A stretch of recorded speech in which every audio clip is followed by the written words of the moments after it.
बेटी नहीं बेटा चाहे आदत सुधार चाचा। बेटी नहीं बेटा चाहे आदत सुधार चाचा।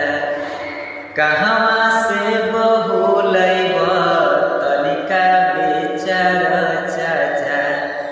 कहवा से बहू लैब तनिका बेचार चाचा। का होले बेटी चाचा अभी ना बुझाई हो। का होली बेटी चाचा अभी ना बुझाई हो। दुखवा में सबसे पहिले बेटिए नु आई हो।